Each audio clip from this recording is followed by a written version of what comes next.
Alright, so this is the lift mechanism. Those doors are extra wide because of it. This lift is 30 inches wide, over 48 inches long, so you can imagine how tall that really has to be. And so when this lift is down and we're parked out a little bit from the sidewalk, we're blocking the sidewalk, okay?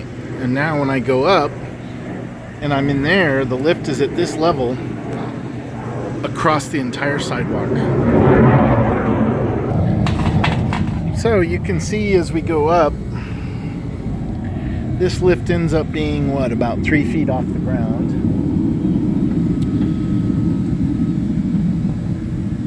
And right now we're in the position that it's going to be in for the entire time that I'm being secured. And this sidewalk is completely blocked, and no, people can't go up there because you can't assume that that's there. So we've created a public hazard.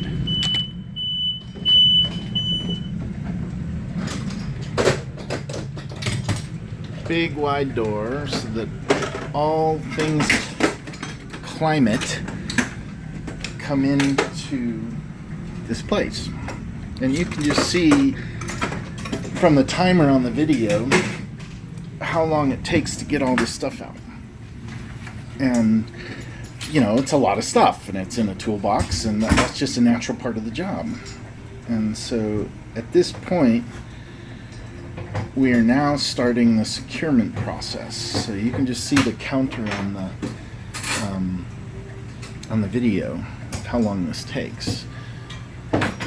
But the problem is there's snow or there's sweltering heat, and it's all just coming in here during this time period. Okay, so now start the timer now, because let's just say that the driver has lifted me up and I can back up. And no, these two belts are not needed by law or anything like that. And so we're just checking the timer to see the time it takes to stow that lift and close the doors.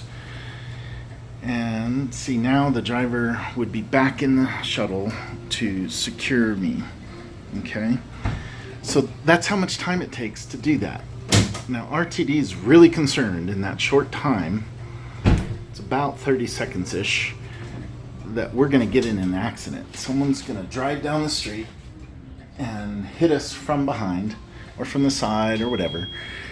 And they're just trying to prevent that 30-second accident from happening. But that's a false argument. Number one, they should have a safety cone, okay, that's sticking out in the street on the back side, just like they would for any service vehicle that's going to be parked along the street for any length of period. And number two, it's only 30 seconds we're talking about, and you could see how long it takes to get out all the equipment. And then it takes time to place them and then to finally start securing them. And before I'm fully secured, it's a long amount of time. If we're in an accident during that, that's horrible, but the time frame here before I'm fully secured is way longer than that 30 seconds. Okay?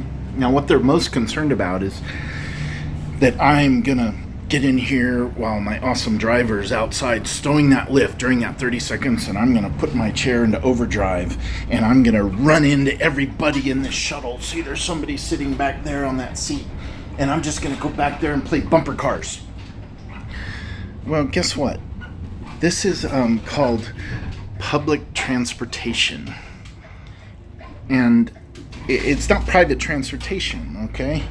And on public transportation, I don't care what the cognitive disabilities are of an individual, and I speak that as one having cognitive disabilities, and mine is progressive, so mine will get worse in time, and I may be one of those people who wants to hit people with my chair, but you know what?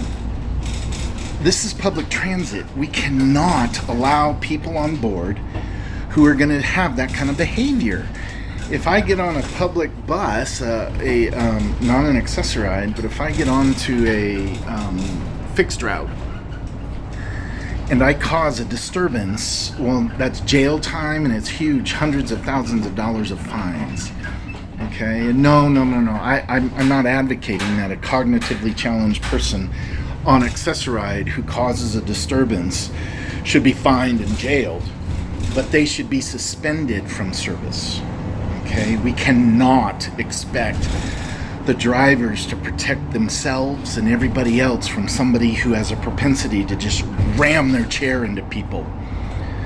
That this very concept that RTD has written out on paper and is declared as a reason that they're not going to allow this huge system to be closed up and to allow us to be protected from the environment, from the climate, and from people, and also to protect the public from this big, huge steel lift blocking the sidewalk, is because RTD has decided it is their job to keep me from ramming into people with my chair. And I really, really disagree with that. It exposes a problem with RTD that they're not having strict policies for their riders. That if a rider is causing a danger to other people, they have to be suspended until that rider or their caregivers can assure them that this is not going to happen. The driver should be very well protected, because guess what? If I have a propensity to just run into people, the driver's right down there. And so what if they've said, oh, turn it off? I can turn it back on. And when they're down there and I'm not strapped in yet, I can run into them if that's what I wanted to do. So this rationale of RTD is,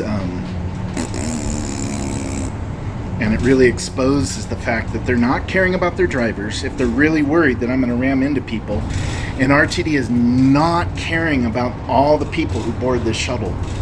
They should have a hard and fast policy that says if you ride paratransit, you are going to be respectful and not cause a physical disturbance or danger to anybody who's aboard this shuttle. And if you do that, then you're suspended. Okay, it's just common sense policy. This is public transit. I should not be in fear of somebody damaging my chair because they just want to drive it around. So that's what RTD has exposed through these conversations, is that this is a weakness that needs to be bolstered up and understood. Okay, here's a code of conduct policy for Accessoride. That is one of them. No disturbances on the shuttle, physical disturbances, threatened injury to any rider. Now, the second thing that RTD gives the reason for this, I don't count the safety one on the street because someone's going to hit us. That's a long shot, and I've tried to explain that just the time to get everything out is way more than 30 seconds. And if they're really concerned, they should have a cone on the ground outside. And number two, the reason was that I'm going to drive around and be a bumper car. Well, that individual, and that could be me someday as my brain disease gets worse, that person needs to be suspended from service. This is public transit. We cannot be injuring people while on public transit. Thirdly, is RTD is really afraid that, yeah, did you see what happened? I just fell out of my chair. Yep. It's called a fall risk. I just toppled over. Now, RTD has declared that it is the driver's job to make sure that doesn't happen to me. And oh my goodness, if these drivers were represented by a real workers' union, the one they have is out of state. They do not care. There are labor laws being broken every day. These drivers are not afforded a break in the middle of their long work shift. They get their lunch hour sometimes just 1 hour after they've started, and then they're going to drive another 9 hours after that. This is a simple labor law, and a union should just step in and end it right away.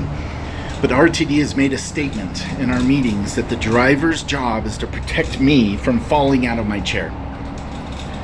Now, the union should be all over that. That would cause injury to the drivers. I promise you, if somebody of my size were falling out of the chair and it was the driver's job to catch me. And secondly, if my chair tipped over and it was the driver's job to make sure my chair didn't tip over. Oh my goodness, the union should be all over that. You would have to give these guys super training and have them work out every day and have them be bodybuilders, okay? We're gonna be able to lift huge heavy chairs and people. This is an absurd reason. Just absolutely absurd. And it's actually sad. And I say sad in a very real way, because this is the second issue, really the third, that RTD has highlighted through these discussions that is a problem with RTD. It's a problem that needs a solution different than what they've applied. They've said they want to strap me in 30 seconds sooner because I might be falling out of my chair. Well, if I'm falling out of my chair, that's called a fall risk. And if I have a fall risk in my life, that's a very serious medical condition.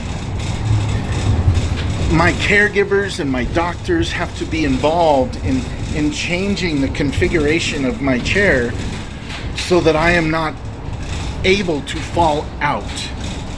And it would be a compassionate thing for RTD to contact that caregiver or that client and say, I'm sorry, but until this problem is solved, we cannot let you board our service.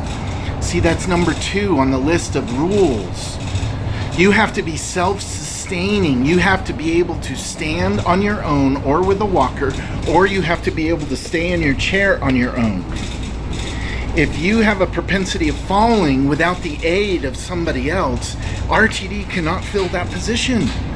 It creates a terribly dangerous situation for the driver. And we are showing no compassion by allowing that person to continue in that state. Fall risks are very serious medical conditions. We have to solve this a different way. Right now, RTD is saying that the 30 seconds that it takes for a driver to close all this up to protect us inside and protect the public from that big steel object 3 feet off the ground, blocking the sidewalk, which, by the way, is against federal law because you have an object above the ground with no warning. And that means somebody walking along who's blind is gonna run into it. The federal law protects that person by saying you can't have objects hanging off a sidewalk 3 feet off the ground. State law says that. City ordinances say that. But for that reason, they're going to try to keep me from falling. A fall risk is a very serious thing, and we need to help that person. We need to say, hey, come here, we need to have a talk. It's one of our rules that when you get on a bus, you don't drive around and hurt people. You don't use your hands and slap people. You're going to be suspended if you do that. And if you get onto our service, you have to be able to support yourself. You can't be falling out of your chair. If you do, that's a danger for yourself and for everybody else. So please, talk to your doctors, talk to your caregivers. We can't take you on the shuttle until you can assure us that this is not going to happen. Now, these two things of suspending people for two different reasons sound heartless, but if you actually play these out to their logical end, it's the only way to protect everybody aboard. This is public transit, and it's the only way to protect our drivers. Our drivers are amazing human beings. The drivers for Accessoride, I believe, are some of the least celebrated but the most important people in our community, along with all caregivers. Caregivers at home and in hospitals. And I just made a mistake, maybe, that you picked up on. My driver's not my caregiver. And I actually have audio of RTD administrators saying that they expect the driver to be a caregiver. And these two policies, keeping me from falling out of my chair and keeping me from driving around bumping into people, are evidence that RTD expects this driver to be a caregiver. If that's the case, I think this driver needs to be tripled in their pay and quadrupled in their training, and their training has to be revamped every 3 months because the care needs of people who are disabled are so vast and so different between each individual person. We could never expect one to be caregiver to all. And yet this driver is being told by RTD through this open door extended lift policy that they are my caregiver. This is wrong. Their union should be against this and shut it down. And RTD needs to be exposed for putting us all in danger. The entire public, by having a lift above the ground 3 feet. They're putting us all in danger who ride the shuttles because we're exposed to climates and to environments and to people. I've had people yell at me through that open door. Yell at me because the driver was blocking their access to something. And the driver was doing nothing wrong. It's just people are rude. Snow blows in here, rain blows in here, cold, extreme heat. We explained to RTD about poikilothermia. When someone is paralyzed or quadriplegic, they don't have shiver mechanisms. Okay, so if their body is chilled, they don't have a way to warm the body back up. Okay, people who are not paralyzed or not quadriplegic cannot understand this because they've never had poikilothermia. They've never been in a place where their body temperature cools to a point where they cannot be warmed back up. And to that, RTD says, no, we prefer the safety of no bumper cars and no people falling out of their chairs. And I say, no, that those two reasons highlight a problem at RTD. This is public transit. It needs to be safe for everybody. And if RTD is going to tell me that someone's going to get on board and ram into my chair on purpose, well, I cry out to RTD and say, please protect me from that. And if someone's going to get on board, myself included, and fall out of my chair, have compassion on me. Don't ask your driver to break their own body by keeping that from happening. Talk to my caregivers, talk to me, and say in a very compassionate way, we're sorry, but you can't ride this service until you're not a fall risk anymore. Just talk to doctors, talk to caregivers. You'll find that fall risk is very, very serious. So I hope RTD will reconsider their policy. In July of 2017, RTD said, and I quote, "We will not apologize. For the sake of safety, these doors must be remained open and the lift extended for the entire time, which can be 8 to 15 minutes long.